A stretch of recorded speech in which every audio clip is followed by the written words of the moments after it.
సామా వెంకటరెడ్డి గారు, మాజీ కార్పొరేటర్ గారు సోదరి శ్రీమతి బొబ్బ నవతారెడ్డి గారు, మా శ్రీనివాసన్న గారు, అట్లాగే మరి మా కొమిరిశెట్టి సాయిబాబా గారు, సతీష్ అన్న గారు, రవీందర్ యాదవ్ గారు, సంగారెడ్డి గారు, అట్లాగే మా హరీష్ అన్న గారు, ఇంకా పేరు పేరున వేదిక మీద ఉన్న వాళ్లకు, వేదిక ముందున్న వాళ్లకు పేరు పేరున మా తమ్ముడు రవీందర్ యాదవ్కు, అట్లాగే వేదిక ముందున్న మా ఆడబిడ్డలకు, అన్నదమ్ముళ్లకు, సంటి పిల్లలను కూడా తీసుకొచ్చిన మా ఆడబిడ్డలకు, అట్లాగే వచ్చిన మా పత్రికా మిత్రులకు పేరు పేరున అనిల్ రెడ్డి గారు వెంబడ ఇవాళ కదిలి వచ్చిన మా తమ్ముళ్లకు, అనిల్ రెడ్డి గారు మరి అన్న నేను మళ్ళీ తిరిగి కేసీఆర్ గారి నాయకత్వంలో అయితేనే తెలంగాణకు న్యాయం జరుగుతుంది కాబట్టి నేను కలిసి వస్తా, కానీ మీరు మా వాళ్ళందరినీ కలవాలంటే తెలంగాణ భవన్కు రావాలంటే ఒక 1000 మంది వస్తాం, కానీ మీరు ఆల్విన్ కాలనీకి వస్తే ఒక 5-6 వేల మంది వస్తారన్నా, మీరు రావాలి అని అడిగిండు. నేను చెప్పిన ఎక్కువ మందిని కలుసుడే సంతోషం తమ్మి, నేనే వస్తా అని చెప్పిన. పాపం తమ్ముడు అక్కడనే ఒక ఫంక్షన్ హాల్ బుకింగ్ చేసిండు, అన్ని మొత్తం మిమ్మల్ని అందరినీ పిలిస్తే ఇక మీ ఎమ్మెల్యే గారు కేసీఆర్ దయతోని మీ ఆశీర్వాదంతో మీరందరూ ఓట్లేస్తే కారు గుర్తు మీద గెలిచిన ఎమ్మెల్యే ఇవాళ మరి మన పార్టీలకు అనిల్ రెడ్డి వస్తానంటే ఆ ఫంక్షన్ హాల్లోనికి ఫోన్ చేసి బెదిరించిండట. అట్లెట్లు ఇస్తావు, ఏం సంగతి నీకు, నీ సంగతి చూసుకుంటా, మా వెనక వీడున్నాడు వాడున్నాడు అని చెప్పి ఆయన చెప్పిండట. పాపం ఫంక్షన్ హాల్ ఆయన భయపడి ఆయన వెనకకు పోయిండు. దాంతో అనిల్ని ఇంకా చాలా ఇబ్బంది పెట్టిండ్రు, ఇంకా చాలా చాలా బెదిరించే ప్రయత్నం కూడా చేసినారు. కానీ సతీష్ను కూడా, మన ఎర్రబెల్లి సతీష్ను కూడా ఇబ్బంది పెట్టినారు, ఇబ్బంది పెట్టే ప్రయత్నం చేస్తూనే ఉన్నారు. కానీ ఇవాళ మొక్కవోని ధైర్యంతో వేలాదిగా మా ఆడబిడ్డలను అన్నదమ్ములను తీసుకొని పార్టీలోకి విచ్చేస్తున్న మీకు మళ్ళొక్కసారి తిరిగి హృదయపూర్వకంగా స్వాగతం సుస్వాగతం తెలియజేస్తూ, ఒకటి మాత్రం పక్కా, 2 ఏళ్ళు అయిపోయింది ప్రభుత్వం వచ్చి, మీరు చూస్తున్నారు ఏం జరిగిందయ్యా. కాంగ్రెస్ ప్రభుత్వం మార్పు మార్పు మార్పు అని చెప్పి ఊదరగొట్టి ప్రజలకు హామీలు ఇచ్చి అధికారంలోకి వచ్చి 2 ఏళ్ళయి ఏం జరిగింది ఏం ఒరిగింది అంటే 3 జరుగుతున్నాయి: కూల్చివేతలు, పేల్చివేతలు, ఎగవేతలు. గంతే. ఈ ప్రభుత్వం ఏందా అంటే కట్టే కొట్టే తెచ్చే అని చెప్పినట్టు కూల్చివేతలు, పేల్చివేతలు, ఎగవేతలు. కూల్చివేతలు హైడ్రాన్ పెట్టి పేదోళ్ళ ఇల్లు కూలగొట్టుడు, మొత్తం ఆల్విన్ కాలనీకి వెళ్ళి మొదలు పెడితే అన్ని బస్తీలలో ఇల్లు కూలగొట్టుడు తప్ప ఒక్క హైదరాబాద్లో ఒక్క ఇటుక పెట్టింది లేదు, ఒక ఇల్లు కట్టింది లేదు. ఇందిరమ్మ పేరు చెప్పుకొని బతుకుడు తప్ప ఒక్కటంటే ఒక్కటి మంచి పని మాత్రం గరీబోళ్లకు చేసింది లేదు ఈ ప్రభుత్వం వచ్చినాక. రెండోది పేల్చివేతలు. ఈ లంగలే, ఈ కాంగ్రెస్ వాళ్ళే ఆ కాళేశ్వరంలో ఉన్న మేడిగడ్డ బరాజుని వీళ్ళే వెలిచిండ్రు. తర్వాత ఇప్పుడు మన చెక్ డ్యాములు వెలుస్తున్నారు, ఒకటి కాదు 2-3 వెలిచిండ్రు ఇప్పటికే. కేసీఆర్ గారేమో కడితే ఈ దరిద్రులు వచ్చిన తర్వాత పేల్చి పారేస్తున్నారు చెక్ డ్యాములు. ఇక మా వెంకటేశ్వర రెడ్డి గారు ఇక్కడ ఉన్నాడు, ఆయన ఒక్క కాన్స్టిట్యున్సీలనే కేసీఆర్ గారు దేవరకద్ర, మహబూబ్నగర్ వెనుకబడ్డ నియోజకవర్గం అని చెప్పి పెద్ద ఎత్తున అక్కడ ఒకటే కాన్స్టిట్యున్సీలో దగ్గర 10-20 చెక్ డ్యాములు, 36 చెక్ డ్యాములు కట్టించిండు. వీళ్ళ ముఖాలకు కాంగ్రెస్ వాళ్ళు వచ్చినాక ఒక చెరువు కట్టింది లేదు, ఒక చెక్ డ్యామ్ కట్టింది లేదు, ఒక ఇటుక పెట్టింది లేదు. కానీ ఉన్న చెక్ డ్యామ్లను ఇవాళ బాంబులు పెట్టి పేల్చేస్తున్నారు. ఎందుకంటే కాంగ్రెస్ వాళ్ళకు ఇసుక తోడుకొని కష్టమవుతుందంట, ఇసుక తోడుకొని దొంగతనంగా అమ్ముకునేందుకు కష్టమవుతుందంట. నీళ్ళు ఆగితే ఇసుక తీయరాదు కదా, అందుకే నీళ్ళు ఆగకుండా చేసి చెక్ డ్యాములు పేల్చేసి ఇసుక తవ్వుకొని దొంగతనంగా అమ్ముకొని మరి ఢిల్లీకి కప్పం కట్టాలి కదా, ఆ పని చేస్తున్నారు. అందుకే మేము అంటున్నాం, ఎగవేతలు, కూల్చివేతలు, పేల్చివేతలు తప్ప ఈ 2 ఏళ్లలో సాధించిందేం లేదు.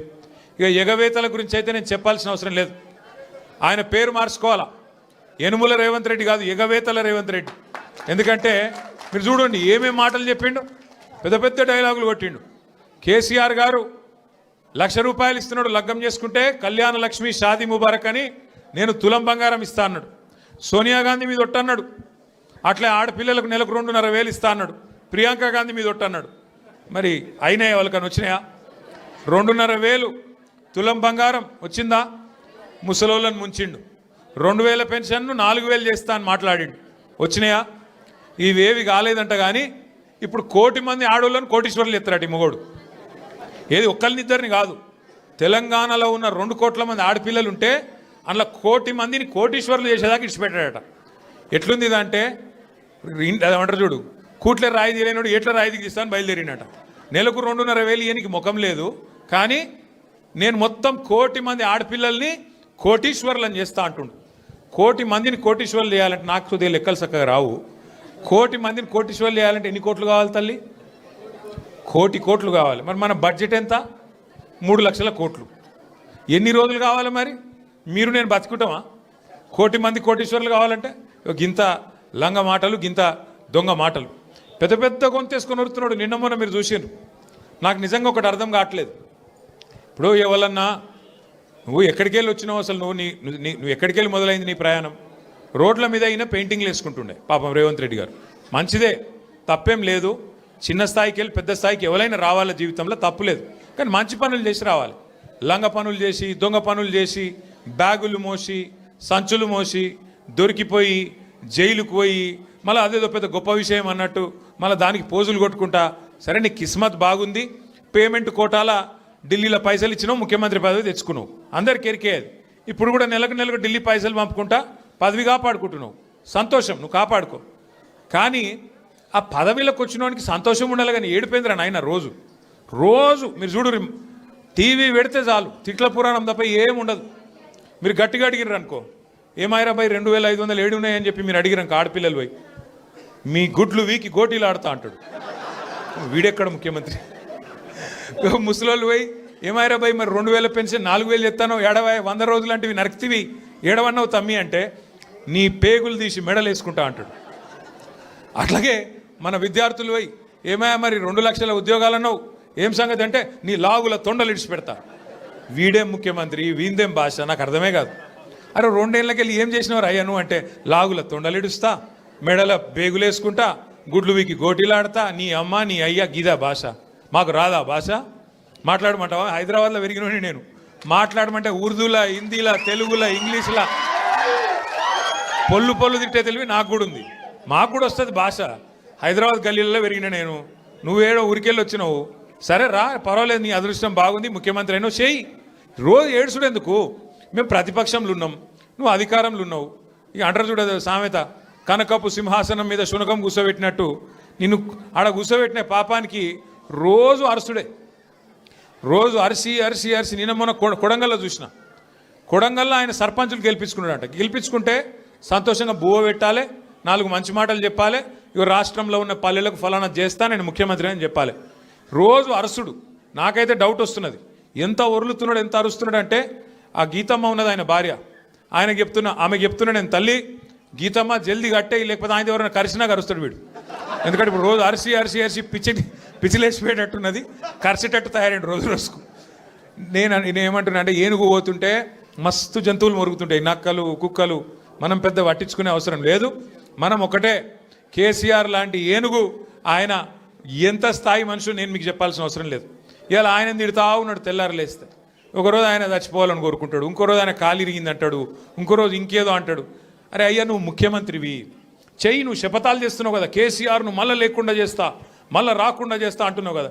నిజంగా నీకు నిజంగానే నీకు సత్తా ఉంటే, నిజంగా నీకు అంత టాలెంట్ ఉంటే చెయ్యి శపథం. 1 కోటి మంది ఆడపిల్లలకు రేపటి నుంచే నెలకు 2.5 రూపాయలు ఇస్తాను, జనవరి 1 నుంచి శపథం చెయ్యి, నేను చూస్తా. తులం బంగారం నేను జనవరి 1 నుంచి ఇస్తాను చెప్పు, శపథం చెయ్యి. చెప్పు 4000 పెన్షన్ సంక్రాంతికి వెళ్ళి ఇస్తా, 2 ఏళ్ళకి వెళ్ళి తప్పించుక తిరిగిన దొంగను నేను, కానీ ఇప్పుడు ఇస్తా సంక్రాంతికి వెళ్ళని చెప్పు దమ్ముంటే. గా శపథాలు చెయ్యి. వీటితో ఏమవుతుంది? నీ ఉపన్యాసాలు, ఊకదంపుడు డైలాగులు ఏమొచ్చేది ఉన్నది వాటితోని? నోటి తీట తిరుగుతుంది తప్ప ఏం రాదు. మాకు రాదా తిట్టనికి? మాకు కూడా వస్తుంది, కానీ నీకు కాదు. నీ కుర్చీకి గౌరవం ఇచ్చి ఊకుంటున్నాం. కానీ ఒకటి మాత్రం నేను పక్కా చెప్తున్నా, దయచేసి మిమ్మల్ని అందరినీ కూడా కోరుతున్నా, మీరు మాత్రం హైదరాబాద్ జనాలకు మీకు పాదాభివందనం చేసినా, నేను ఏం చేసినా కూడా తక్కువనే నేను. ఎందుకంటే మామూలు విషయం కాదు. హైదరాబాద్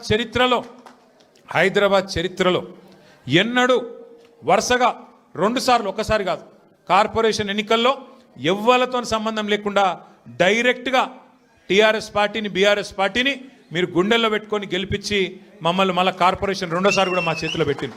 అట్లాగే మొన్న శాసనసభ ఎన్నికల్లో కులం లేదు, మతం లేదు, అన్ని కులాలు, అన్ని మతాలు, హిందువులు, ముస్లింలు, క్రిస్టియన్లు గుండెల్లో పెట్టుకున్నారు గులాబీ జెండాను. 24 సీట్లు హైదరాబాద్లో ఉంటే ఒక్క సీటు కూడా మీరు కాంగ్రెస్కి ఇయ్యలే. ఒక్కటంటే ఒక్క సీటు ఇయ్యలే కాంగ్రెస్కు, నమ్మలే మీరు. అట్లాగే ఒకటే ఒక్క సీటు అడ్డిమారి గుడ్డి దెబ్బలో బీజేపీకి పోయింది, ఒక్క సీటు తప్ప మొత్తం సీట్లు బీఆర్ఎస్కే మీరు అప్పచెప్పిండ్రు. మీకు అందుకే పాదాభివందనం చేసినా తక్కువనే, మీరు చేసిన మరి మేలుకు. నేను మీకు ఒకటే మాట ఇస్తున్నా, శేర్లింగంపల్లి నియోజకవర్గంలో గత 10 సంవత్సరాల్లో కేసీఆర్ గారి నాయకత్వంలో 10,000 కోట్ల రూపాయలతో మనం అభివృద్ధి కార్యక్రమాలు చేసుకున్నాం. ఫ్లైఓవర్లు, అండర్ పాస్లు, మంచినీళ్లు, సీసీ రోడ్లు, మోరీలు చేయగలిగితే మంచి చేసినాం. 1,00,000 డబుల్ బెడ్రూమ్ ఇల్లు కట్టిన మొత్తం హైదరాబాద్ కలిపి, అలా శేర్లింగంపల్లికి కూడా ఒక 4,000 వచ్చినాయి. సరే పిండి కొద్ది రొట్టె ఇంకా కూడా చేయాలని ఉండే, ఈసారి చేద్దాం ఇంకా అన్ననే ఒక ఆరాటం ఉండే. కానీ ఇవాళ కాంగ్రెస్కి అధికారం వచ్చింది, ఊర్లలో ఉండే ప్రజలు వీళ్ళు చూపెట్టిన ఆశలకు మోసపోయి వాళ్ళకు ఓట్లేసిండ్రు. ఓట్లేసిన వాళ్ళే ఇవాళ బాధపడి సర్పంచ్ ఎన్నికలు వస్తే మళ్ళా మంచిగా కాంగ్రెస్కు బుద్ధి చెప్పి 40% దాకా సర్పంచులు మనోళ్ళని గెలిపించినారు. రేపు నిజంగా